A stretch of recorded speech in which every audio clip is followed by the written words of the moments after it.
Bom, gente,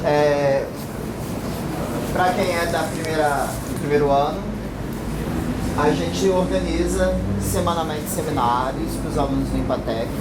O nosso objetivo é toda semana trazer um pesquisador para falar do seu tema de pesquisa,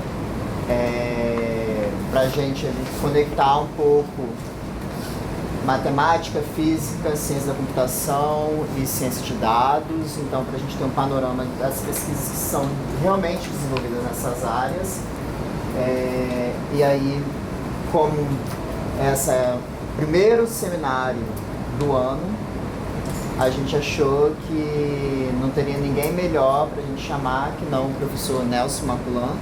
Para quem não conhece o professor Nelson Maculan, ele é membro titular da Academia Brasileira de Ciências, ele é membro da Academia Nacional de Engenharia, é membro titular da Academia Europeia de Artes, Ciências e Humanidades, é membro da Academia Mundial de Ciências, pesquisador do CNPq nível 1A. Para quem não conhece, o professor Nelson Maculan foi reitor da Universidade Federal do Rio de Janeiro, a UFRJ. Ele já foi secretário de Educação do Estado do Rio de Janeiro, já foi coordenador da CAPES, né? Secretário de Educação Superior do MEC. Do Conselho de Educação Superior. Eu sou responsável pelas cotas, sou responsável pelas novas universidades. Então teve várias políticas que foram implementadas no primeiro ou no segundo governo do... Primeiro. No primeiro governo do Lula. Teve a participação do professor Nelson Maculan.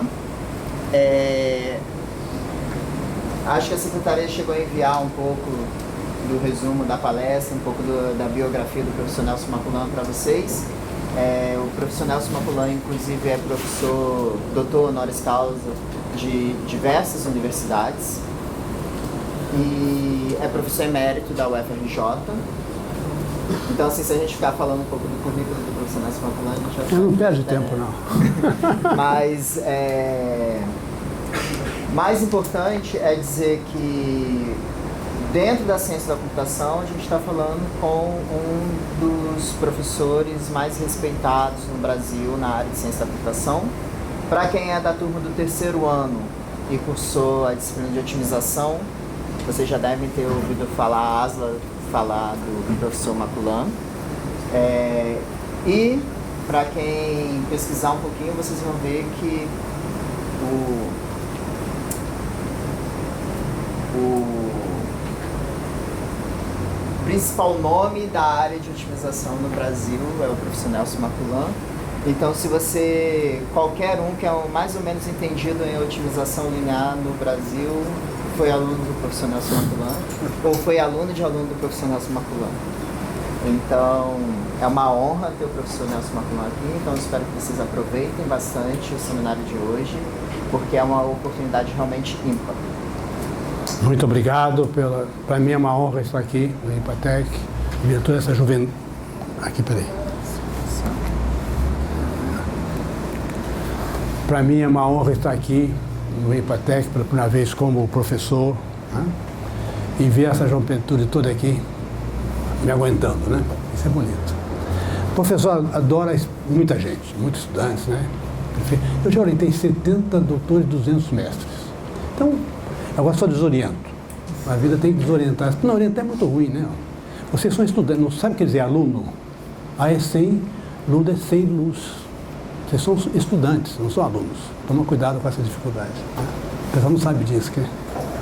Mas é o seguinte, eu trabalho já... Eu estou na FJ desde 71. Casei não divorciei até hoje.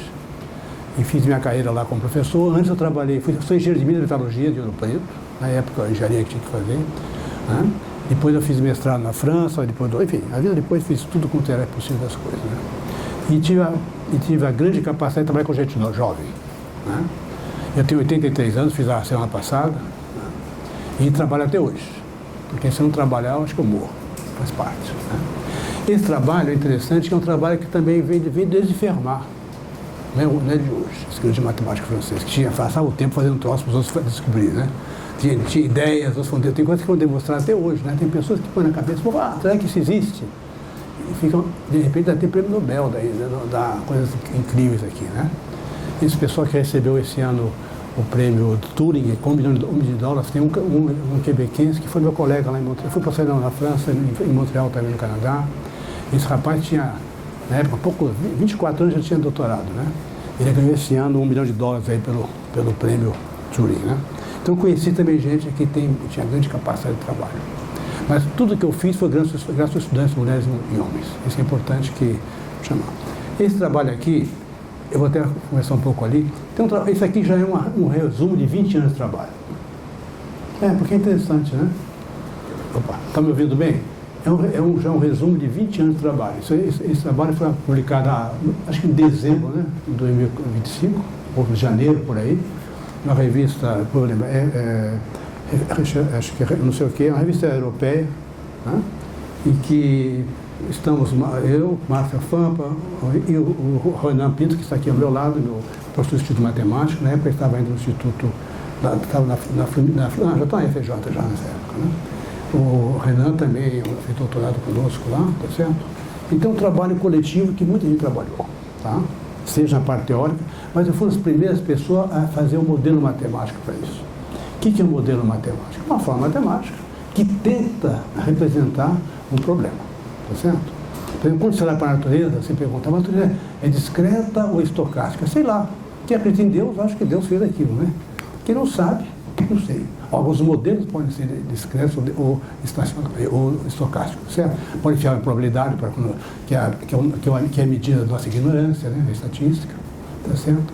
Então, eu tenho um mestrado em matemática e estatística, mas só fiz probabilidade. Nunca vi tinha visto um dado. Foi aluno do Rochevals. Quem não sabe, foi medalha Fields, muitos anos, né? Na França. Então, fiz matemática também, tá? Eu sou engenheiro, meio matemática, meio picareta, enfim, a gente faz um pouco de tudo, sabe? E uma coisa que você não sabe, quando eu era reitor da FJ, eu salvei o IMPA. O IMPA, o Collor mandou fechar o IMPA, fechar tudo que era IMPA, não sei o que era, IBC, e foi fechando. Benjamin Constant, e eu mantive o IMPA 3 meses como reitor da FJ. Então o IMPA existe aqui, eu sou meio culpado disso também, tá? Isso é importante saber, porque a história do Brasil é meio complicada às vezes, né? Sobe um centro desse e acha que tudo que era IBC, CAPES, fechou a CAPES, fechou tudo que não gostava de símbolo. O Collor não gostava do símbolo, IBC, Benjamin Constant e Instituto Brasil do Café também. Fechou estudos cegos com o Benjamin Constant. Eu mantive os cegos 3 meses, até ele voltar atrás.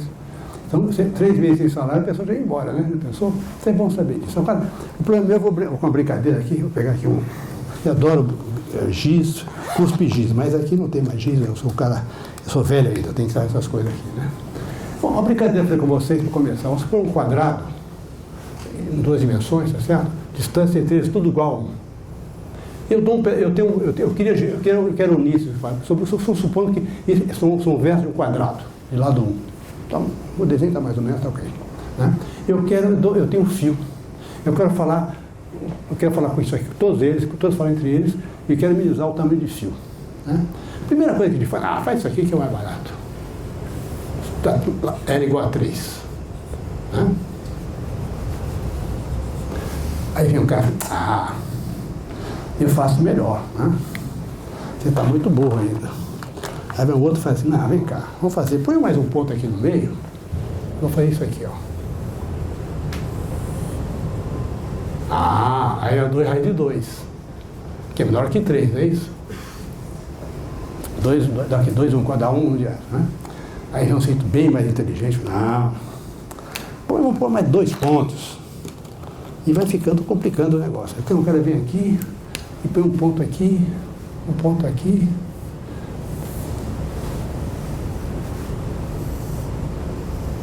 Tudo 120 graus.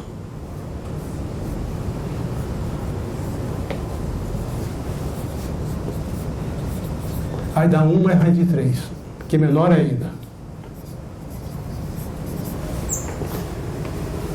Esses são 2 pontos Steiner. Essa é a definição dos pontos Steiner. Quer dizer, eu posso colocar... isso é a melhor... Tem outra solução, né? Simétrica também. Tá? Agora, se 4 pontos estiverem no espaço, dá um tetraedro. Tá certo? Então, tente um dia desenhar isso no espaço. Tem 3 soluções possíveis. É bonito. Tá? Dá outra coisa. Você pegar, pô, isso aqui está num plano, vai se virar no tetraedro, pois é, né? Dá outra coisa. Vai interessante, R2, a solução é esta ou essa simétrica. Tá? Agora, como é que chegamos nisso, né? É interessante como é que isso chegou. Por que são 2, não são 3, não é nenhum, né? Por que não é isso? Então, vou tentar, opa, já rodei aqui, sem saber, já rodei aquilo. Eu nem sabia que está mexendo aqui, né? Então, vamos lá. Então, vamos supor, primeiramente, uma ideia de Fermat. Fermat sempre tinha ideias, não tinha nada que fazer, eu acho, né? Tinha ideias. Então, dado 3 pontos, ele quer buscar um ponto aqui, o x tal que xb mais xc mais xa seja mínimo. Entendeu? É um problema do ponto de Fermat, por exemplo, interseção de multiplicações. Então, na época, a solução para fazer isso, se não lembrar da dada descritiva mais ou menos, né? E sabe que vocês fazendo um triângulo equilátero sobre cada lado, na verdade, olha aqui, ó. Aqui eu construo o triângulo equilátero aqui, o triângulo equilátero aqui. Dá para ver? Está esverdeado, tá vendo? Depois eu faço as circunferências, bastam 2, a terceira tem que encontrar. E aí eu acho o ponto que sai. Agora, se algum ângulo desses for maior que 120 graus, obrigado, filho. Aí esse ponto, quanto mais vai abrindo esse ângulo, esse ponto vai aproximando. Se por acaso esse ângulo chegar de 120 ou maior ou igual a 120, esse ponto vai coincidir com B. É uma solução. Quem aprendeu isso na época, quem aprendeu na época do colégio, né? O problema não é diferencial, a solução é não diferencial, mas dá o mínimo do problema no caso de abrir, entendeu? Há uma degenerada, vamos chamar assim. Então vamos tentar tudo bom até aí? Pode berrar, hein? Tá? Eu ouço. Então foi Torricelli, parece, que disse que a solução exatamente que ele está colocado ali. É outro que andou fazendo um monte de coisa no século XVII, né? Agora, é interessante que o que eu acabei de dizer para vocês, se esse ângulo for maior ou igual a 120 graus, só em 1837, aparentemente, foi o primeiro a provar que é um ponto que não é diferenciado, tá certo? Quando há mais de 120, esse ponto coincide com C. Isso é para 3 pontos que uma peça pensa que eu vou trabalhar com 1000 pontos em RN, vai complicar esse trabalho também. Né? Vai interessante ver tudo aqui, tudo bom até aqui? Tá. Então, o que eu quero fazer? Agora eu vou minimizar a distância, o que eu estou dizendo para vocês. Eu quero minimizar D, que é a distância dos tamanhos, né? Dos vetores aqui, a sua distância dos vetores. Né? Ou do módulo deles, se vocês quiserem. Esse módulo, mas esse módulo está ali. Eu quero minimizar isso aqui. Minimização, o que faz? Sempre você quer achar o gradiente, né? Vai derivando igual a zero, né? Toda minimização que a gente conhece, né? Com a coisa diferencial, aqui tem uma cuidado que isso aqui não é diferencial. Enfim, a gente tem, né? Que a vantagem nossa é toca derivada igual a zero, né? Pode ser o máximo ou o mínimo, aí você vai ver. Aí vem a derivada segunda, tem umas coisas mais complicadas para dizer isso, tá? Bom, mas aí eu vou tentar resolver esse problema. Eu quero isso, achar o gradiente de D. Né? Você sabe que gradiente, não sabe? Deve saber. Acho que a gente vai buscar também, né? Tal que isso aqui, ó, o mínimo de D dá tudo aqui, ó. Então, todas as formas do gradiente, tem o x, y, y, são as coordenadas do A, B, etc. E tem que achar essa solução aqui. Dx, dy tem que ser zero, faz isso direitinho para eu fazer. Então, e aí eu vou fazendo aqui, dá esse trabalho danado. Mas o que é interessante aqui é o seguinte, isso aqui são vetores unitários. Tá certo? Quando eu faço assim, eu estou dando um problema de são vetores unitários. Perfeito? Então eu vou chamar a física para me ajudar. Né? Olha aqui, ó, se 3 fossem equilíbrios. Né? Aí só sei fazer. Né? Aí vou somar isso aí, né? A física me ajudou, olha aqui, achei, vai brincar um pouco com isso, vou achar o negócio de 120 graus. Tá? É só brincar. Olha, isso aqui depois você pode dar para todo mundo, quem quiser os slides, tá certo? Tudo aqui é público. E o artigo também, se quiser, eu te mandei, você pode mandar para todo mundo, tem um artigo também, tá certo? Então, quanto mais gente trabalhar com isso, melhor para mim também. Tá? E é bonito porque é um problema que parece assim vai complicar. Olha aqui, ó, eu dou algumas ideias dos problemas em 2 dimensões, né? Para achar, esses 4 pontos você já viu como fez, né? Eu acabei de fazer isso para vocês lá, tá vendo? Isso que eu fiz lá no quadro está aqui. De madeira mais bonita, né? Mas é mais interessante mostrar a dificuldade de chegar lá. Eu estava aqui, fiz isso aqui, depois fiz isso aqui, depois fiz isso aqui. Tá? E aí, essa é uma das raízes, a outra é uma das soluções, né? Então você vê que exatamente como é que não é uma coisa lógica, né? Colocar mais um ponto, melhor a distância, né? Isso é interessante, porque a gente pensava que fosse assim. Agora vamos passar por RN. Eu gosto de coisa bem grande, né? N1000, 2000, R3 a gente acha que sabe ver, né? R4 não sei mais ver, invento, R5 nem sei. A gente trabalha, às vezes, com 1000 pontos e coisas maiores até. Então, encontrar, ele chama de essa ligação aqui, que eu coloquei, chama de uma árvore. Em grafos, um subconjunto no grafo, tá certo? Que não tenha ciclos, chama-se uma árvore. Por que foi chamado assim? Porque é assim, é um tree. Né? Por diferença, quem fez teoria dos grafos, vocês não sabem também disso, mas a gente chama de árvore a solução que eu vou achar. Né? Ponto mais 2 pontos, mais 3 pontos, ponto não um ponto. Né? E como eu já fiz, então, é o seguinte, aí, esse é o problema combinatório, de oscilação combinatória que eu faço. Eu mexo muito com 0, 1. Existe ou não existe? Aí você vai. Por exemplo, você tem 100 variáveis 0, 1. Né? 2 vai dar 100, dá um número com 31 decimais. No texto, não importa que seja 1, 0, 0, 0, ou 9, 9, 9, o trabalho meu vai ser o mesmo, para ver se eu for achar todas as soluções possíveis. Né? Então, aí começam. Agora, nós dizemos que esses problemas são intratáveis ou NP difíceis. Assim, não existe um algoritmo para tratar esse problema que eu vou colocar aqui para vocês, que seja, o número de iterações seja polinomial, em função de alguma coisa, dados de entrada. Entendeu? Foi N é o 2, N é o 3, esse é 2 a N. É tudo, em vez de subir assim, sobe assim, né? Então, são NP difícil, não é chamado. Tanto é que tem uma discussão grande na combinatória, mas não é tão importante. E todas as distâncias são chamadas euclidianas, que são raízes quadradas, tá certo? Aí eu dou um exemplo outra vez para vocês, por exemplo, um caso de 3 pontos, 4 pontos. Olha aqui, ó. Essa solução aqui, por exemplo, é toda torta, né? Só tem um ponto, Steiner. O ótimo é exatamente isso aqui, um só. Aqui tem 2, 1, esse aqui tem, ó, o pentágono tem 3. Esse aqui não precisa de nada do hexágono, tudo é 120 graus. Não tem ponto de Steiner. O mais barato então, todos os pontos situados em polígonos, né, regulares, de 6 ou mais lados, não precisa, vai ser sempre maior que 120. Então não vai ter ponto de Steiner. Então a solução vai ter várias, né? Pode ser essa, pode ser de 5 até 6, assim vai. Tá certo? Então você pode ter várias soluções aí. Então esse é o caso extremo, tá certo? Então eu quero fazer um modelo que sirva para tudo, com nada, com 3, com 2, com 1, etc, etc. Começa já? Então aí começa um pouco a discussão aqui. Até aqui tudo bem, pessoal? Tá? Tudo é, né? Agora aqui, olha que é uma coisa brincadeira. Aqui eu dou vários pontos, né? Os pontos dados são os verdes. Hoje está bom, os verdes são os pontos dados. Os vermelhos são os pontos de Steiner encontrados em 3 dimensões. Olha que beleza fica. Mas vai rodar isso no computador. Nós rodamos, né? Nós, o maluco do meu colega aqui brilhante aí, né? A gente faz coisa do outro mundo. Às vezes funciona, às vezes não funciona. Né? Mas você vê como é que pode complicar um troço desse, né? Mas está bonito, né?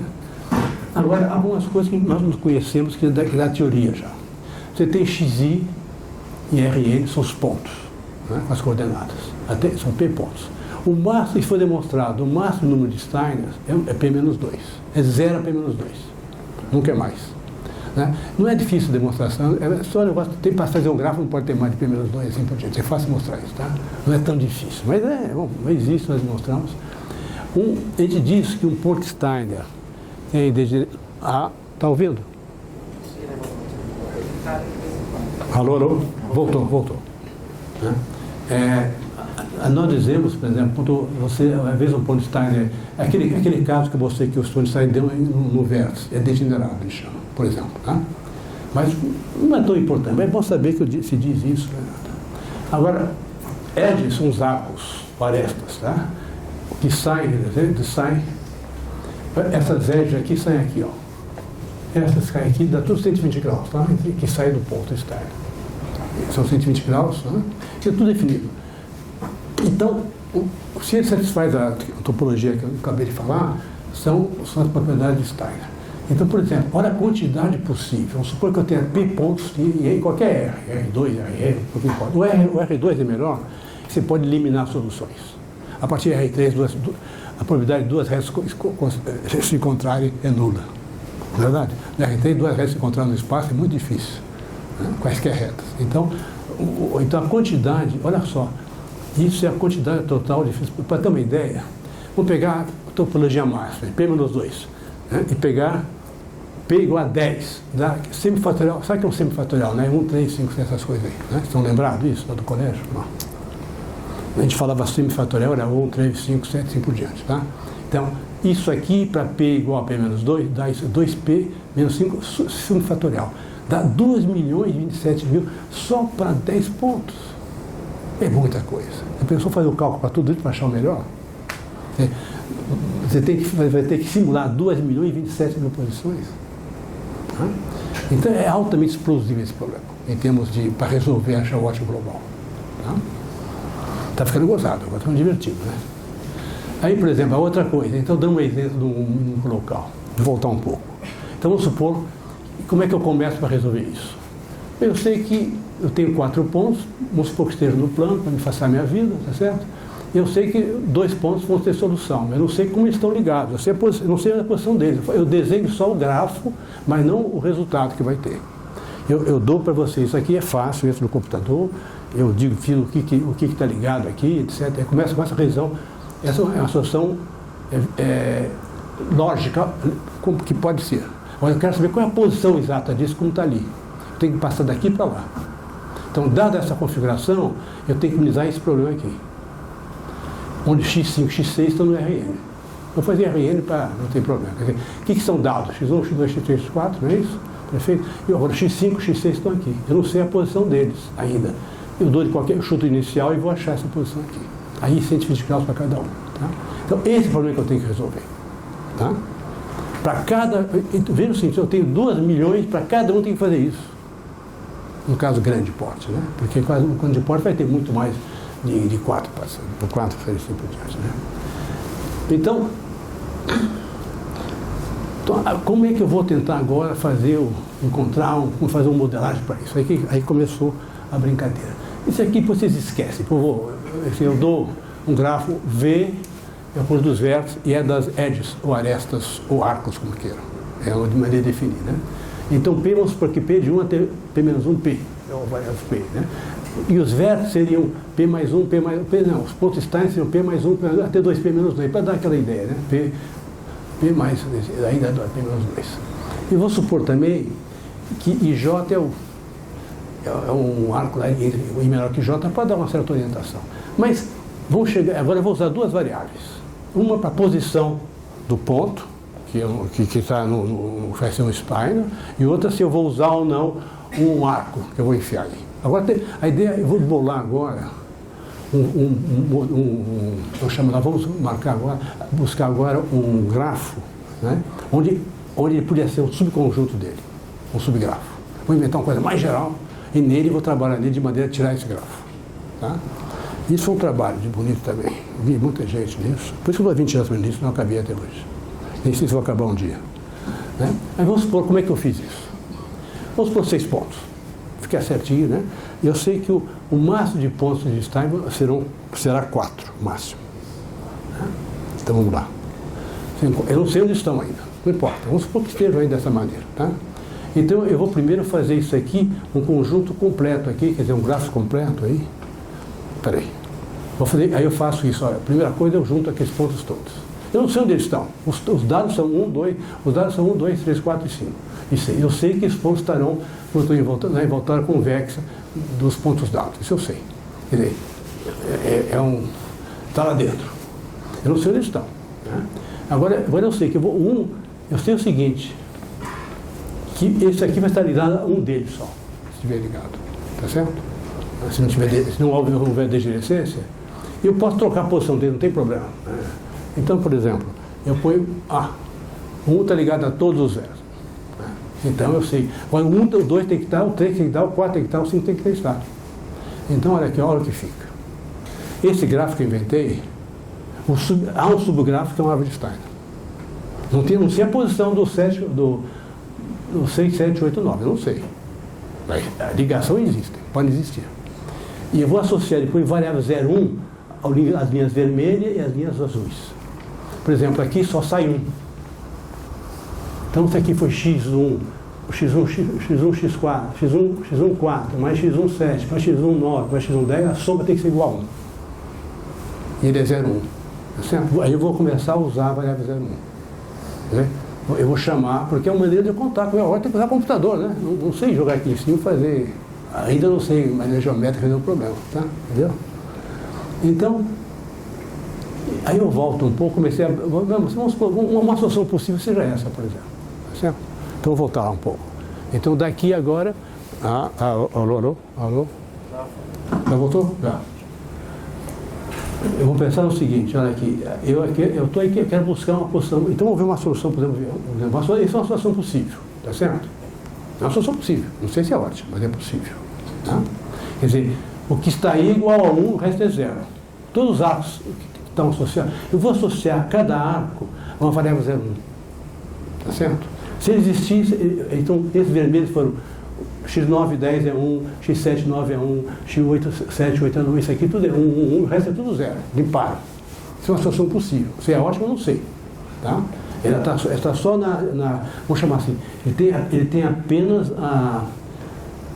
como é que chama? A estrutura do ódio. Ele não está no lugar ótimo, está na estrutura do ódio. Eu tenho que colocar isso no ponto dele. Mas já é uma coisa boa, né? Que eu já sei minimizar a soma deles aí, por exemplo, que me ajudaria, né?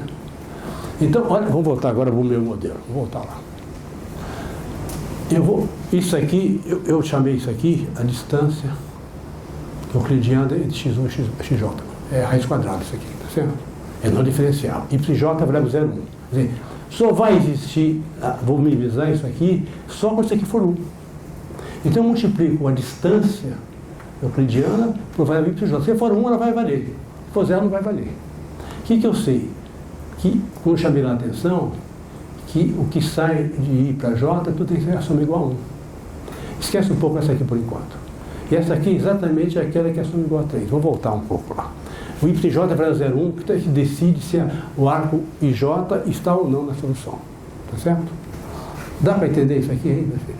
Está muito complicado? Veja o seguinte, eu estou associando a existência com a variável 0,1. Se existir é 1, se existir é 0. Mas o problema pode ser algébrico, né? Tá vendo? Mas então, esse problema é um problema inteiro aqui, ó. É misto. Isso aqui é contínuo, isso aqui é 0,1. Então eu vou ter que minimizar um produto, olha que confusão, de uma raiz quadrada com uma variável 0,1, né?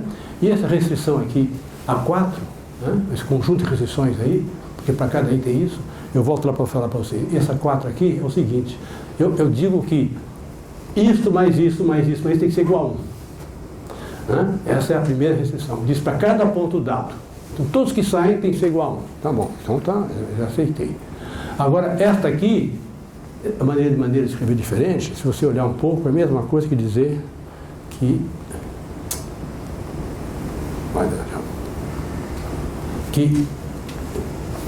tudo que sai daqui, né, é igual a 3. Tá? Então, esse nó tem que ter peso 3. No máximo, exatamente 3 aresta ou arco no queiro, o peso é 3. Então, agora, tem uma coisa que pode acontecer, estou escondendo aqui, ó. Aí sou eu, ó. Esse aqui, no Politécnico de Milão, tem 20 anos atrás, eu não vi na época. Então, veja o seguinte, o que é aquela restrição?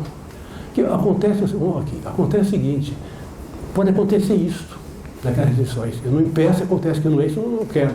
Mas que a solução que eu acho é desse tipo. Eu não quero isso, não quero um ciclo nenhum, eu quero uma coisa assim, quero uma árvore. Tá certo? Pode ser coisas separadas até, tá certo? Então, como é que eu vou fazer isso? Então, essa restrição aqui, esta aqui, que foi uma bolação bonita também. Quer dizer, o gráfico que eu vou achar, né, é um gráfico que ele chama, não são dois gráficos separados, o gráfico é contínuo, é um gráfico só, tá certo? Ele é conexo. Eu não tenho um pedaço aqui, um pedaço aqui, porque você podia ter muito buraquinho, né? Tá certo? E essa maneira. Isso é muito jogo do 0,1, né? Certo? Então, quer dizer, aqui eu vou dar uma ideia para vocês, naquele caso só pequeno, né? a quantidade de soluções que eu tenho desse problema. Né? Que ali, para todos eles, são ver o seguinte: o que vocês estão vendo nisso? Vocês que conhecem, por que estão achando desses resultados aqui? Ó? Este. Só tem duas soluções diferentes aí. Mas é só mudar. Tem esta, é a mesma que essa, é a mesma que essa, é a mesma que essa. Essas aqui são diferentes. As duas, tem duas diferentes. Tem essa aqui, enfim, são duas diferentes. Né? Tem duas, porque tem umas que são. Porque isso aqui se virar para cá e dali. Então não tem diferença. Entendeu? Esta aqui, né? Esta aqui e esta aqui que são diferentes, não é isso? Perfeito. Aí são as que vão me ajudar aqui a trabalhar. Né? Mas isso eu não posso, a priori não posso. O que eu vou fazer? Eu vou resolver essa maneira de implícita. Né? Eu vou chegando com a solução, ela é contínua, é 0,3, eu ponho aqui 0 para cá e 1 para cá, divido. Aí começa a enumerar. Aí começa a complicação. A solução daquele problema não é, mesmo contínua, é difícil. Então você resolve continuamente e vê se algum x e j é inteiro. Os que não forem inteiros, se divide para duas, 0 e 1. 0 e 1. Vai embora, vai descendo. Pode acabar nunca, inclusive, né? Por isso que as problemas são difíceis de resolver, né? Etc. Até aí, tá aí até aí, dá. Não dá para dormir, dá, né? Então, por exemplo, aí eu estou tentando evitar isso acontecer aqui, né? E aí pronto, para melhorar um pouco, agora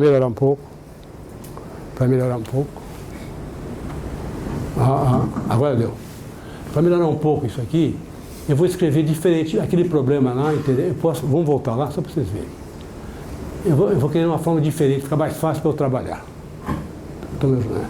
Então, olha aqui, eu não quero mais ficar aquele produto lá na função objetivo. A gente chama, aquilo é a função objetivo. Eu quero minimizar aquela soma de todos os arcos, né, que existem, então que seja mínima. Né? Então, eu quero trabalhar de uma maneira mais bonitinha e me ajudar para trabalhar. Então, o que eu fiz? O DJ eu posso colocar da seguinte maneira. Veja o seguinte, a solução vai ser sempre uma solução, o DJ, né, ele nunca vai ser maior que a maior distância entre dois pontos. Então o M é fácil calcular. Os pontos, nunca vai ser um M, nunca tem distância maior ou igual a M entre eles, porque você pega, é fácil achar o M, é um upper bound. Você pega todas as distâncias dos pontos dados. Pega o maior, é o M. Pronto, o M mais um, não importa.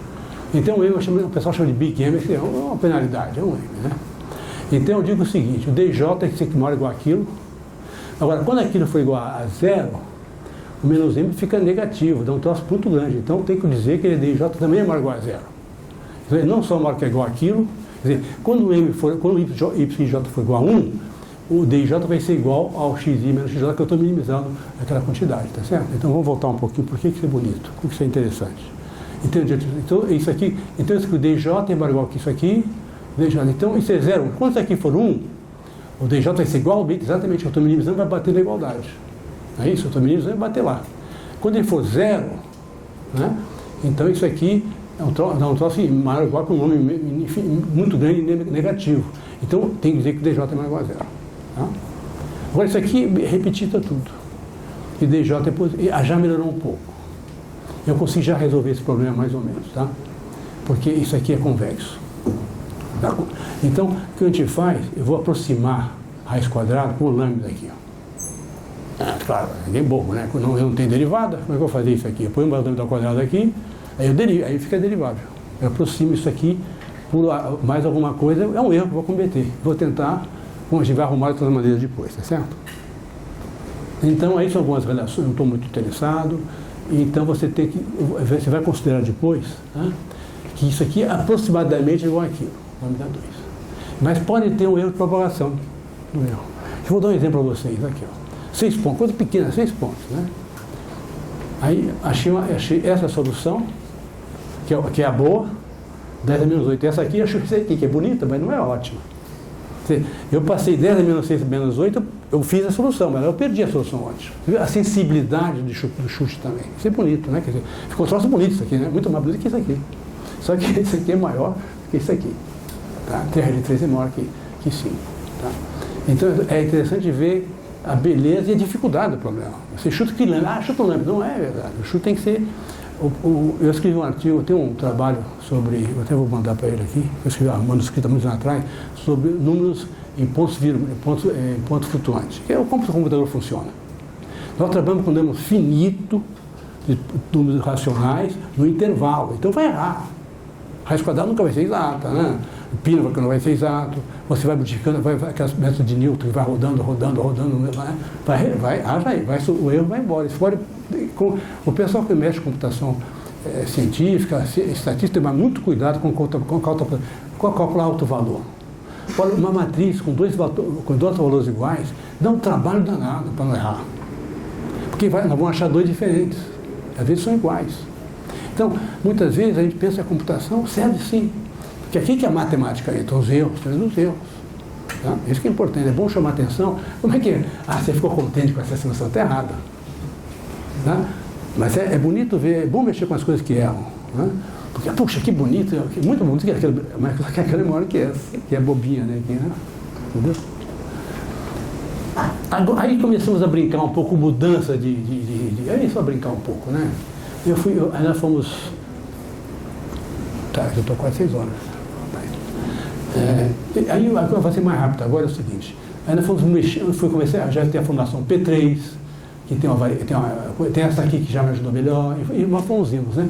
Até que o Zé, meu colega lá de Paris, né? O Renato aqui, Pinto e eu, e a Fã, minha colega, a Márcia Fã, minha colega também, lá da matemática do Fundão. Né?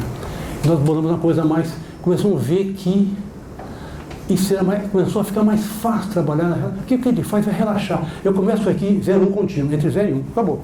Isso eu sei resolver. Porque aí ficou um problema interessante, que esse tipo de problema, ele é convexo. É bonito, porque esse de 36, o 36 da idade, isso aqui é um cone. Né? É um cone, chama cone de segunda ordem. O que é um cone nesse caso para a gente? Né? Essa equação lá em cima, DJ, isso aqui, logo assim, ó. Eu detesto esse troço, pô. Era tão bom o X. Isso é um cone de segunda ordem. Agora, quando eu corto a parte de baixo, isso só pode ser de cima, fica convexo. Porque esse aqui, DJ e DJ igual a 0, está tudo para cima. E tem um cone que é convexo. Opa! Essa é a relação convexa. Então eu já posso usar coisas muito melhores para resolver. Você vê qual é a dificuldade? Nós passamos alguns anos fazendo isso, tem mais de 15 anos que fizemos isso, tá certo? E aí começou a ficarmos mais interessados em resolver problemas maiores. Porque isso aqui, o que eu estou dizendo agora? Que DJ é igual a DJ e maior ou igual a 0, então tá bom, me ajuda. Existe um método chamado de pontos interiores, não só tipo simplex, que ajudam muito a achar uma solução ótima do contínuo. Tá? Então, você pegar aqui o TJ, aí o TJK é que vai dar aquela forma. Você vê, o TJK que é a minha variável principal, né? Então ele fica também esse YJ, se o YJ é 0, ele é 0. Né? E se ele é 1, ele pode ser qualquer coisa, de menos 1 a 1, qualquer coisa. Então vai ficar igual a esse valor aqui. Veja assim, ó, quando o YJ é 0, então tudo, não se preocupe, quer dizer, quando ele é 1, o que acontece? Isso aqui vai ficar 0, isso aqui vai ficar 0. Então ele vai ficar igual a isso aqui. Se ele maior igual a A e menor igual a E, é A. Né? Então eu fiz uma igualdade, um golpe da igualdade. Você vê como é que é 0,1 pode fazer as coisas do diabo, né? Perfeito? Porque a gente faz qualquer coisa, só que não resolve depois tudo, né? Às vezes não dá essa possibilidade de você brincar com saber se é isso, aquilo, desistir das coisas interessantes. Então esse é o modelo melhor que nós temos hoje, com algumas diferenças, certo? E vou montar um pouco os resultados também numéricos, e ver se alguém quer trabalhar em mais. Tá? Isso não acabou não, isso agora tem muita coisa a fazer ainda. E aí, depois disso, nós pensamos o seguinte, né? Vamos mexer um pouco, porque na profissão inteira são duas coisas importantes. Qualquer profissão assim, combinatória, você tem uma solução que você inventa, viável. Você também usa um bound. Você vai ter o que eu chamo de um dual, uma coisa assim. Você tem um valor, você tem um valor aqui da...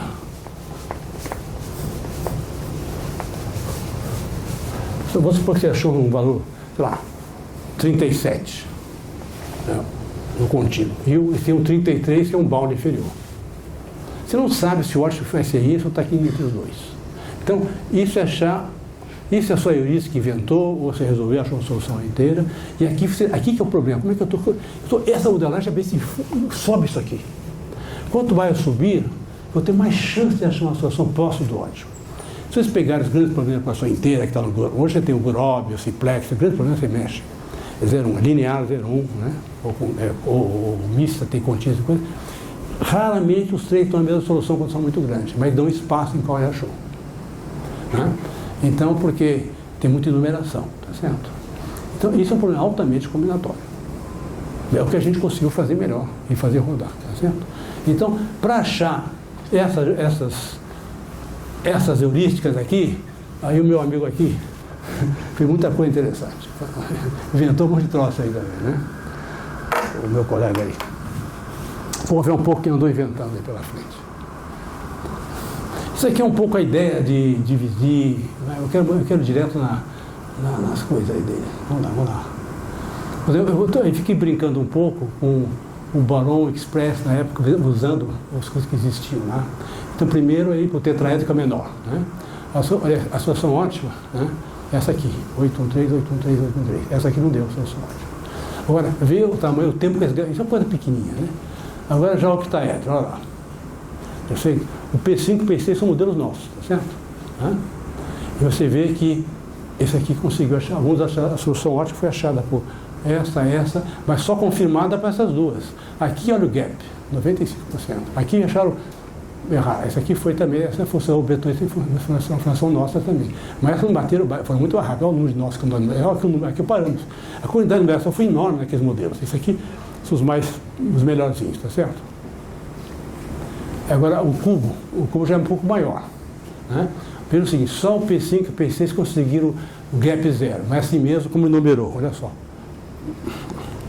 Como quer dizer, os vértices são os vértices do cubo em 3 dimensões. A gente chama o cubo, né? São 8 vértices, tá certo?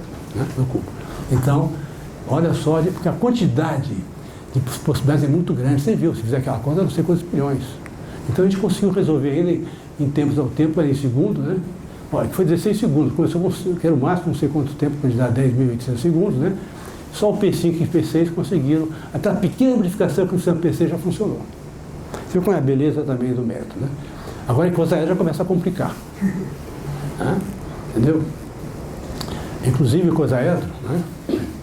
Esse é o que se conhece, né, hoje, né? Quer dizer, a gente, depois de 3 horas nós ficamos na coisa a solução dela, eu acho que é o P6 mesmo, nós achamos uma solução ótima, não porque nós vamos provar. Tá certo? A dificuldade, porque coisa é muito difícil, né? O dodecaedro nem se fala. Porque são 20 nós, né? E 12 lados, não é isso? Perfeito, dodecaedro. Um é o dual do outro. Isso depois de 3 horas. Então vê como é que mas agora aí tem um problema muito difícil. Tem muita simetria. Nós não conseguimos tirar todas as simetrias. Quer dizer, roda aqui, roda igualzinha a outra com a mesma simetria. Porque é tudo muito simétrico. Tudo que é geométrico é muito simétrico. Agora se jogar o 50, 100, a gente consegue resolver. Aleatoriamente, até muito grandes. Mas estou mostrando dificuldade no problema de coisas pequenas pela simetria. Né? Isso é muito mais bonito, não, porque a teoria é bonito. Né? Então a ideia é colocar ponto em ponto, etc. Né? Agora aqui já, a heurística do Renan, né, Renan? Ele pega, o que é o ponto de Fermat? É o ponto que a soma é mínima, a simetria. O Fermat é igual para o Steiner para 3 pontos. Depois não. O Fermat é achar um ponto tal que a soma da distância, todos os pontos dados, seja mínima. Entendeu? É o Fermat.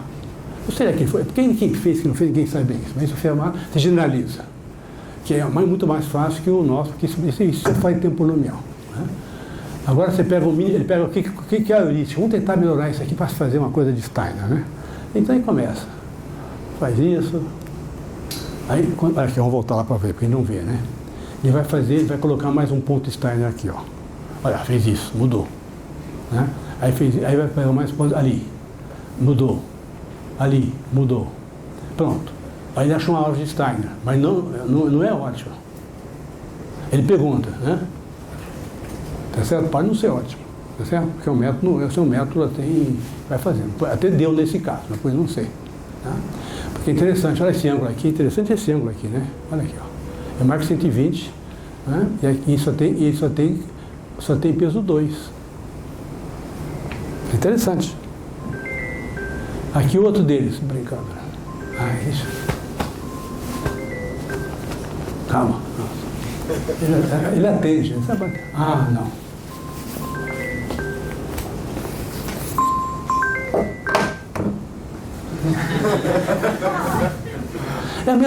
É o mesmo telefone, mesma coisa, 7 ou 8 vezes por dia. Você pega o meu telefone, e começa assim. Eu faço não para ele fica ali, pô. Eu não gosto desse troço, não. Então, é isso que custa um ângulo, de 7 a 7 ângulos. E agora é interessante o seguinte, nós conseguimos um método, complexidade polinomial, isso é bonito. Né? Porque eu conheço esse Ye aqui. Né? Eu vi muito ele na China, um cara que mora nos Estados Unidos, muito bom. E nós testamos, nós fizemos uma coisa interessante, nós mostramos que o nosso algoritmo, ele é polinomial. Pode ser assim, mas ele é polinomial para achar uma heurística, que é raro. Entendeu? É raro. Nós demonstramos isso. Isso é bonito, como solução teórica. Que, isso aqui vai formar no máximo 3 cubos. Né? Porque isso aqui, você pode jogar um pouco fora o resto, conta muito isso aqui. O P3 que leva vantagem. Né? Perfeito? E depois eu ponho iterações, direitinho as coisas, heurística. Tem heurística polinomial que é raro. Às vezes você não sabe quando você vai fazer, você para no meio. Essa você sabe que vai achar a melhor solução naquela em P3. Né? E aqui é uma coisa mais bonita, são os sólidos platônicos. Né? Aí está o método exato, etc, né? Que estão aí, vocês têm tetraedro, octaedro, cubo, dodecaedro. Dodecaedro, essa é a melhor solução, ninguém sabe se é a melhor essa, até hoje. Ninguém sabe. Eu não sei, são 20 anos, é muito difícil, porque a quantidade, você sabe, de simetrias é muito grande. Contar é difícil. 1, 2, 3 vai, mas depois não vai mais, né? Entendeu? Então, por isso que eu estou animado com esse problema e não consigo resolver bem até hoje. Né? Agora, as conjecturas aí que nós tratamos também, porque a conjectura é o seguinte, para cubos, né? Para R4 a gente consegue fazer algumas coisas, entendeu? Mas vai subindo, são as conjecturas que nós achamos, que a heurística achou. Até não foi tão ruim, né, heurística? São conjecturas, porque a conjectura é essa, que o ótimo é isso aqui. Quer dizer, para o quadrado é 1 mais raiz de 3. Tá? Depois vai complicando. São os cubos, etc. Né? Isso aí, nós até para o cubo dá para fazer, mas você vai ver a dificuldade já com isso aí. A beleza, olha a beleza isso aqui. Isso é conjectura. Isso em R7. Olha o que nós achamos. E as soluções são muito próximas, são quase iguais. Só que daqui você não chega para cá, não é contínuo, tem que pular. Você não tem como chegar lá para cá, é diferente. Por isso é combinatório. Entendeu? Essa é a conjectura que seria o ótimo. É bonita, né? Foi um chapéu. O pessoal gostou quando fiz no Canadá isso. Né? E a conjectura é nossa heurística. Quer dizer, a heurística é bonita, mas está muito longo da lógica. Você não consegue, porque não tem continuidade. Você tem que saltar, é 0, 1. Né? Isso aqui, e a gente não sabe trabalhar com isso, só contando. A gente usa a continuidade para conhecer limites. Aquele limite do 33 é feito com os contínuos, que eu mato aqui, né? E aí fica contando. E aqui mais umas coisas interessantes que nós resolvemos, né? Aqui o plano heurístico também, tá certo? Isso já é uma coisa maior que eu fiz no passado, né? Novos heurísticos. Vou deixar tudo aí com vocês, né? Ele dá para vocês. Lá na instância, rodamos também, que já temos bons resultados até. Aí toda a nossa trabalho, mais ou menos, até 2023, mais ou menos, tem mais coisa ainda. Tá? Então você vê como eu consigo trabalhar com tanta coisa igual frase de 4 pontos, né? 3 pontos. Né? Mas, você mexe com essa coisa até hoje, mexe, não acabei. Você faz isso, eu faço, ainda faço isso, eu sou burro, fazer o quê? Né? Não, porque o cara acha que a gente vai. Acho que matemática está descobrindo coisas, né? A gente está descobrindo sempre coisas. Não é verdade. A gente está tentando algumas coisas do mal escrito, fazer uma coisa nova. Né? Porque, e aí, aqui tem muito trabalho nosso de cabeça, de passar a noite, rezar. Rezar não, que eu não sei rezar, eu sou ateu, mas deixa eu falar. Mas eu vou para o céu, eu tenho certeza. Mas estou brincando. Mas então, isso aqui é interessante porque a gente testa, volta, pessoas aceitas, pessoas não são rejeitadas, a gente briga com a gente faz um monte de coisa. Mas enfim, finalmente, graças ao trabalho nosso, eu comecei esse trabalho com o Michelon, que é Felipe, ele foi meu doutorado, ele fez doutorado comigo na França. Vai preparando o Brasil. Esse é o Adilson aqui. Alô.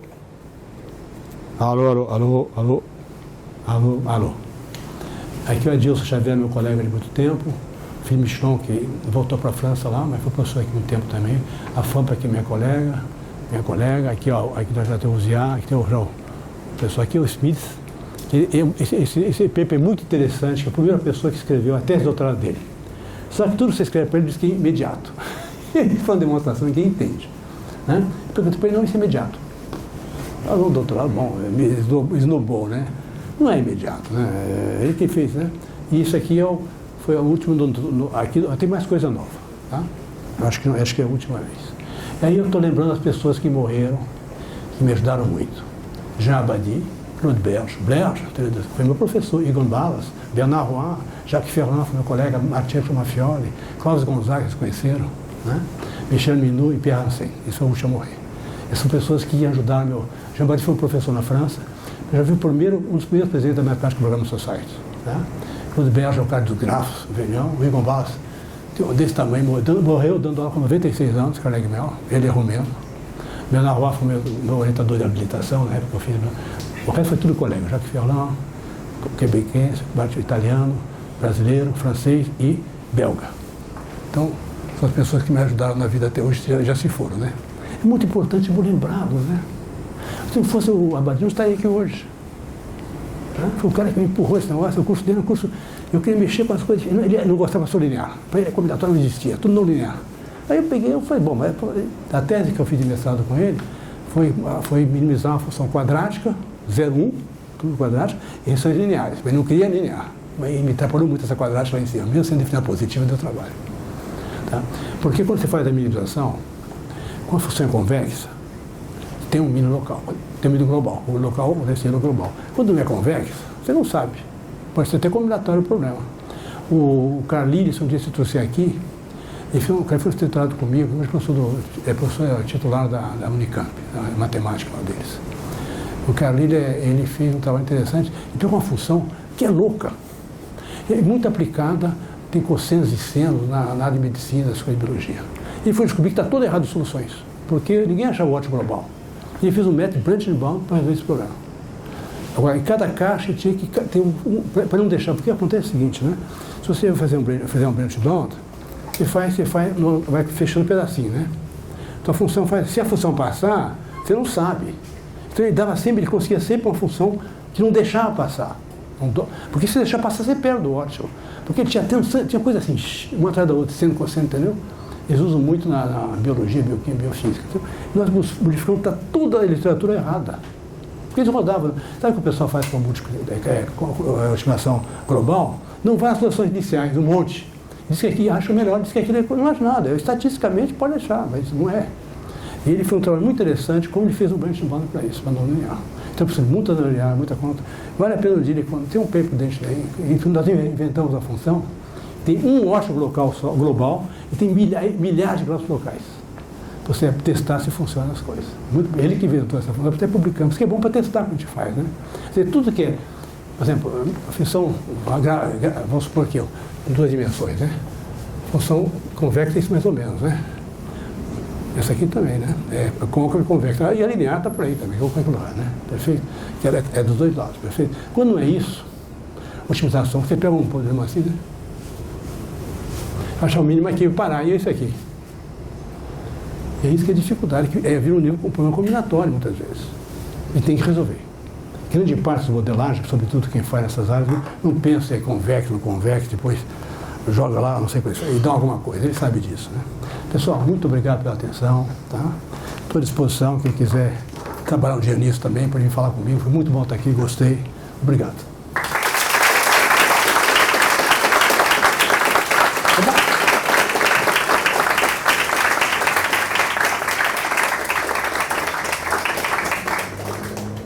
Muito obrigado, professor. Agora a gente vai abrir para as perguntas. Tem que ter umas 10 pelo menos, senão eu não vou embora. Vamos lá, perguntas? Serve para alguma coisa? Serve fazer uma tese, fazer um paper, né? Se você pergunta, serve para que serve? Serve para trabalhar, para a cabeça funcionar. Universidade, estudo é para a gente brigar, trabalhar, né? Ter várias ideias na cabeça. Isso é universidade, é escola, tem que ser. Aqui que a gente aprende a discutir, conversar, discutir, não é verdade? Eu sinto muito hoje, eu detesto trabalhar à distância, tenho ódio, eu durmo. Eu não compreendo, chega um momento que eu não consigo entender o cara na minha frente, né? E eu já tentei trabalhar assim, que eu não consigo. Eu acho que em grupos eles trabalham, discutem, criticam, né, isso com os professores, tá certo? Eu gosto, me perguntam qualquer coisa, eu me divirto. Às vezes tem boa ideia ainda. Esse é um plano combinatório, ele é de otimização, tem otimização contínua, em tudo é só se reser contínuo. E põe número, põe 1 igual a 0, mas eu ponho 1 a 0, o problema é meu. Né? Vou ver o que dá melhor, e vou cortando. E esse problema de corte, né, ele é uma coisa que é difícil. Né? Você pode dar inventório convexo dos pontos inteiros, que não é evidente também, entendeu? Tem muita coisa que faz também na combinatória, mas junto com cortando os poliedros, assim por diante, tá certo? E, então, essa área que eu trabalho, eu acho que é bom quem quiser trabalhar, hoje está jovem nessas coisas, né? Dá trabalho. E esses modelos, eles resolvem, o modelo exato, ele resolve... Não, depende, olha, até muito, se for aleatório, é muito grande. Em 2 dimensões, por exemplo, tá certo? 3, etc. Agora, o problema é com as simetrias, que é normal, né? Você não consegue eliminar, ele conseguiu limitar muitas simetrias, já ajudou. Aquela de passar uma para outra, ele que resolveu, aquilo foi uma simetria que ele viu que a burra estava eliminando 2 vezes. E foi fácil ver, nem sempre ver. Né? Ele viu que uma estava assim, outra estava assim, mas eram simétricas, porque são grafos completos. Né? Você tem muitas coisas parecidas, então você perde muito tempo achando. Né? Então, isso é trabalho de 20 anos, né, filho? Isso é uma parte que eu faço. Pois não, filho. Você tinha mencionado que ninguém encontrou ainda uma solução perfeita, uma solução com certeza para o dodecaedro, certo? Tem muita simetria. E eu vi o asterisco no slide que o melhor número que vocês têm é uma simulação que ficou rodando por tipo 1 mês. Se deixar a simulação, se tipo, rodar uma simulação... Vou morrer antes. Você também. Eu também. Dá 32, dá uns séculos. Nossa. Você faz as contas, vê a máquina mais rápida do mundo e vê o tempo que você vai deixar. Aquele mini não quer dizer nada, né? Tem que encontrar um método melhor. Ou um NP difícil. São todos NP difíceis, assim, tá certo? E tem uns mais fáceis, você consegue resolver. Você consegue um bom limite, aí você põe uma solução boa, fica satisfeito, mas você tem um erro. Você sabe o erro que você teve. Quanto melhor o erro, é melhor. Pode não achar ótimo, mas você tem uma solução que é razoável. Né? Tem as heurísticas também, que é interessante, eu tenho um livro sobre heurística. Mas a minha heurística sempre te dá um resultado onde você sabe que é o pior erro. Não é... hoje chama os métodos, como é que é? Não é passo, como é que é?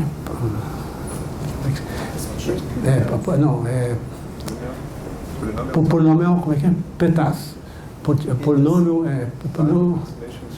exatamente. São os métodos polinomiais de que? Esquema de aproximação. Que é um tipo, eu chamei heurística, foi o burrice, não devia chamar de heurística. Eu dei um teórico, né? E nós mostramos que para alguns problemas você consegue. Mas é tão difícil quanto resolver às vezes. Né? Mas eu sei que se você fizer isso, o seu erro vai ser no máximo 2 vezes ele. Ou menos, tem uns muito próximos, inclusive. Né? Porque isso é difícil, você acha, mas quão boa é ela, quanto ruim será ela, no pior caso. Sabe o conhecimento é bonito, mas são poucos problemas que você consegue fazer isso. O senhor mencionou no início do trabalho que o problema foi resolvido usando o princípio da física, que o senhor, quando é engenheiro, usou. Esse parece um trabalho que dá para integrar bastante essas 2 áreas. Tudo dá para integrar, filho.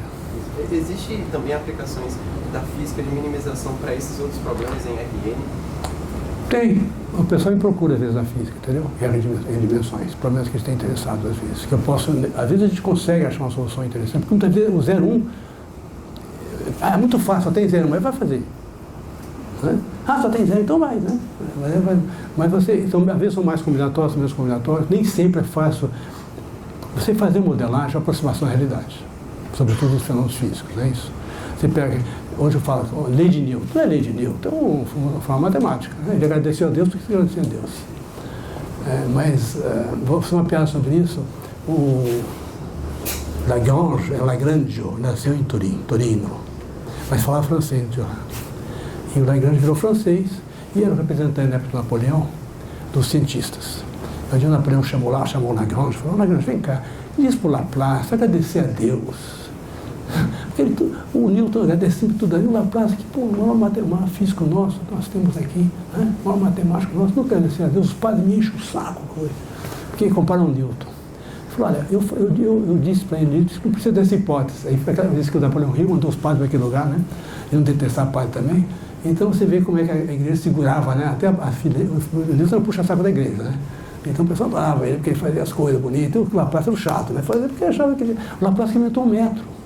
Olha só, pensa bem, um cara que inventou o metro chama-se Laplace, o lugar na França, né? O nome próprio, né? Aí você vê como é que o cara tinha uma pensão de cabeça diferente. Ele foi, durante a Revolução Francesa, ele conseguiu medir da Bélgica, ele fez uma medida que eu erro alguns metros só, ficou 3 meses medindo, passando por cima toda a trigonometria, ele fez a trigonometria para calcular as distâncias. É impressionante o que ele fez. São caras que usaram matemática para mostrar como é que é a Terra, né? Como é que estuda? Hoje você vê o Sol, você tem um monte de coisa, né? Esse pessoal não tinha nem luneta diferente para fazer, né? Isso que eu fico impressionado, quem estudou essa parte toda naquele tempo, né? Mais questões, filho? Pois não. Boa tarde, eu gostaria de primeiro parabenizar a apresentação. Obrigado. Foi um prazer. Eu não entendi muito bem sobre a escolha dos 120 graus naquele primeiro caso que você falou. É o seguinte, quer dizer, ele foi demonstrado isso. Eu não inventei, tá? Quando você faz aquilo, quando você faz o equilíbrio dos 3 pontos ali, dá 120 graus.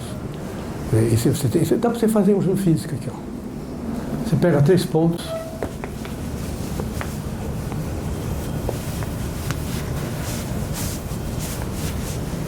Um caso mais simples, vamos por aqui, ó. Como é que você pode fazer? Uma das maneiras de fazer, né? Você tem um ponto aqui, ó. Um ponto tem 3 pontos, certo? Obrigado. Você vem aqui e coloca um ponto qualquer aqui, né? Ah, não, porra. Mesma coisa.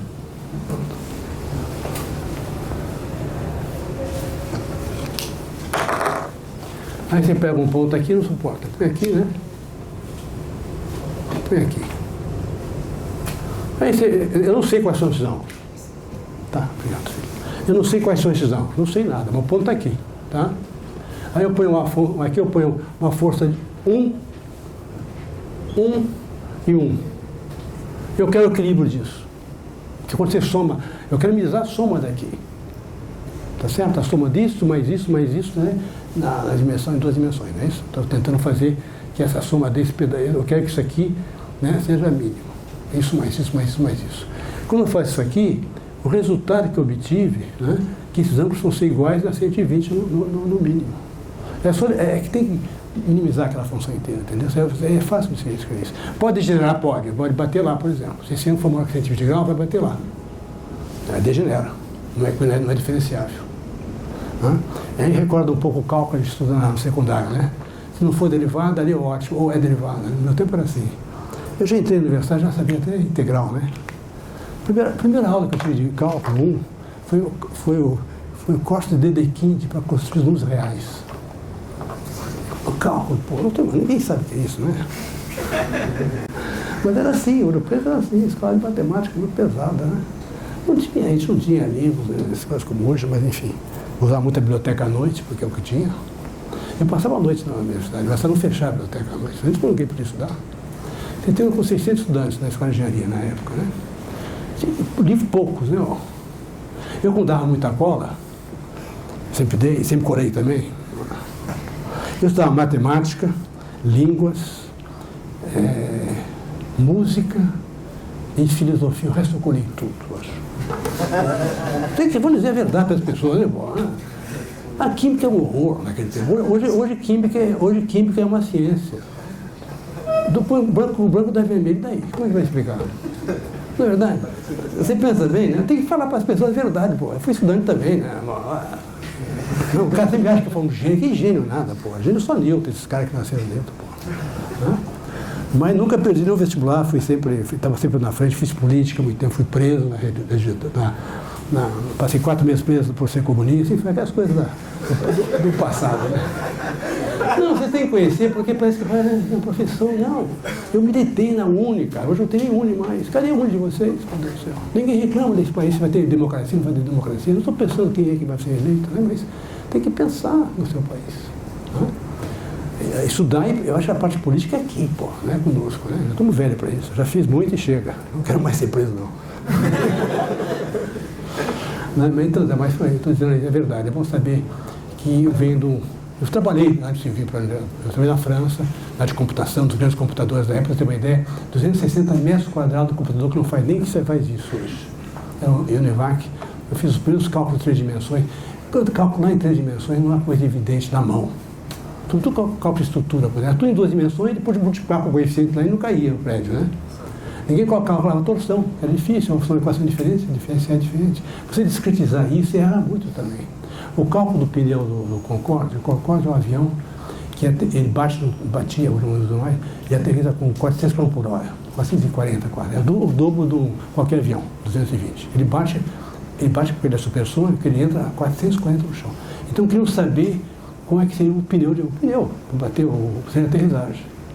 Isso é interessante. Então, só que eles não conseguiam fotografar na época, não tinha rápido como a gente testava. Eu falei, olha, tem um tal de Maculain aí que mexe coisas com 3 dimensões. Eu nunca tinha mexido com o negócio do pneu. Eu fui estudar um pouco, porque é elastoplástico, não é mais elasticidade. Tem coisas lineares e não lineares. Então, eu consigo diferenciar muito chato de trabalhar. E a discretização dessa chave pode errar. Você discretiza muito bem, mas sabe que esse pedacinho é bom, maior, né? Eu consegui fazer um trabalho, desenhar aqui, não tinha pauta como hoje, né?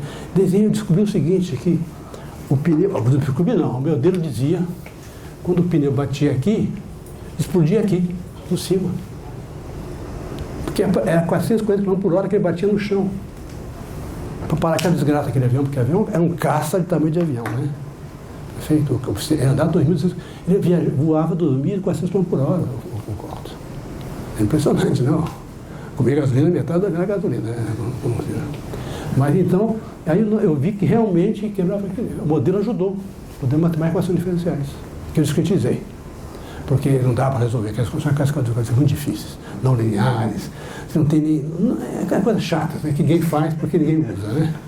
Ninguém pensa na torção, que é outro tipo, não é uma equação fácil de resolver.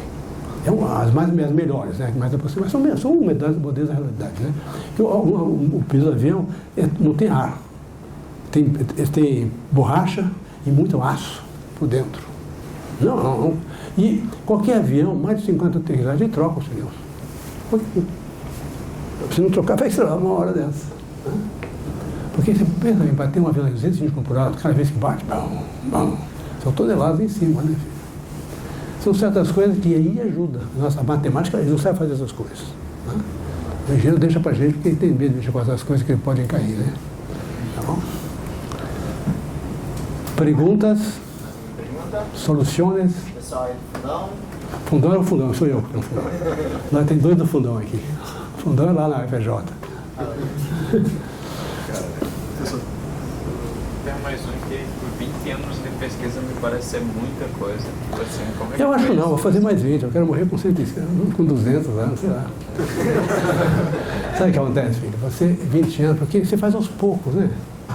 Tem uma época que você não tem nenhum, ele vai falar para mim, me dá uma ideia. Porque você trabalha com gente, com teu colega. Por que você não pensou nisso? Porque eu não pensei nisso. É impossível pensar em tudo. Então, eu trabalho muito com estudantes, colegas. Por isso que eu estou aqui, não estou aqui por causa que eu estou sozinho. Né? Eu tenho alguns papers sozinho, que tem que fazer, tá certo. Mas o forço mesmo é trabalhar com quem trabalha com você, com estudantes, homens e mulheres que estão interessados, não é isso? Você mostra um pouco, depois passa você à frente, claro. Vai, mais rápido, né? Tem que lembrar disso, você tem que empurrar. Né? Os seus estudantes e tentar melhorar a educação do país. No nosso caso, grave hoje, a educação básica, que é triste. Já pensou nada? Eu que defendi as cotas. Apanhei para burro, do PT ao PFL. Eu apanhei aquele dia, foram 5 anos de cacetado no Congresso Nacional, em 2004, né? Eu era o secretário de Educação Superior do MEC. Lá para tanto eu estava apanhando, a moça, a esposa do Haddad, que era minha assessora. Não chora não, fui reitor, eu estou encacetado com o lado, não é mais um, menos um, não faz. Lá para Santo Cá falou, e o mérito? Eu falei, o mérito nasceu numa casa sem livros, é uma pessoa toda. Isso é mérito. Como esses caras vão entrar, como é que o meu filho que tem quase 1000 livros lá em casa, sem contar de matemática? E você vai entrar na universidade, se entrar é burro, é safado. Não é verdade? Agora, se você nasceu numa casa sem nenhum livro, que a grande parte do Brasil é isso, pô. Não? Aí foi quando eu conectei com o negócio das cotas. Inventei as cotas aí, apanhei muita vida, mas hoje todo mundo acha bom, né? Eu fui criticar nas fotos, nas cotas e tal, que eu ia baixar o nível. É do PT ou PFL. Não foi não, é todo. Nós somos do elitismo. Quando eu montei os cursos noturnos no FJ, eu consegui colocar fisioterapia à noite, que primeiro não tinha nenhum curso de fisioterapia e foi em pública, nós fizemos à noite no FJ. Quando eu saí dos médicos, acabaram a fisioterapia à noite. Porque é uma profissão que dá dinheiro, deve ser isso, né? Aquele hospital, tem 8 hospitais no FJ. O reitor da FJ tem 8 hospitais. Aqui é uma loucura. São 76 mil alunos. Isso que é um reitor de universidades. Né? Sem contar a parte rural, está na Universidade Rural. Nem isso nós temos. A Fluminense deve ser maior que a nossa ainda. Tá? Então você vê a beleza da universidade também, né? Com a diferença de trabalhar, etc, etc. Não tem condições, vocês têm. Mas tem que ser, tem que melhorar. As cotas melhoram muito na universidade. Hoje, os cotistas são aqueles que menos tomam bomba. Ano passado, a maior média da medicina dos 10 anos é uma cotista negra. Isso é mostrar que todo mundo tem capacidade para trabalhar, meu Deus do céu. Você nasce numa casa sem livro, o que você vai fazer? Ninguém usa livro. Fica o dia inteiro na rua porque os pais trabalham também, nem pai aparece. O pai geralmente abandona essas coisas. Né? Então essas coisas, hoje o pessoal, não, mas deixa ser cotista, não importa. Acabou. Não tem. Hoje, o corte da UFRJ é 800. Os cotistas têm 800 também. Acabou. Né? Isso é bom, chegou no nível daí, mas deixa assim. Quem começou foi o ERJ aqui no Rio de Janeiro, foi pioneira. E nós o pegamos atrás, foi muito difícil. Ixi, apanhei para pôr. Teve um artigo, acho que não sei, que era um racialista, não sei o que, um racialista bom. Eu sou um racialista. Aqui, se pegar sangue meu, tem tudo, tem dinheiro, entendeu? Tem tudo.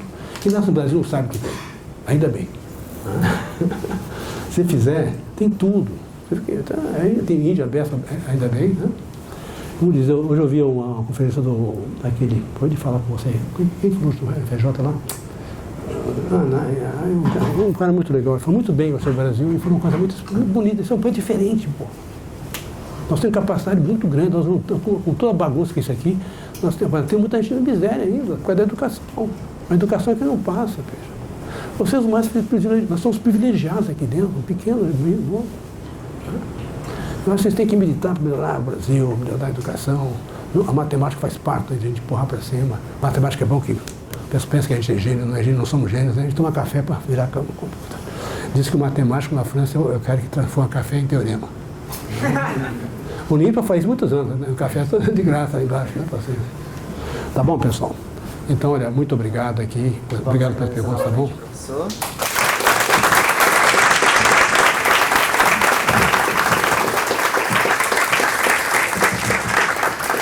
Olha, qualquer coisa no fundão, nós estamos à disposição, tá? Se quer conversar com a gente, ir lá ver com aquela bagunça.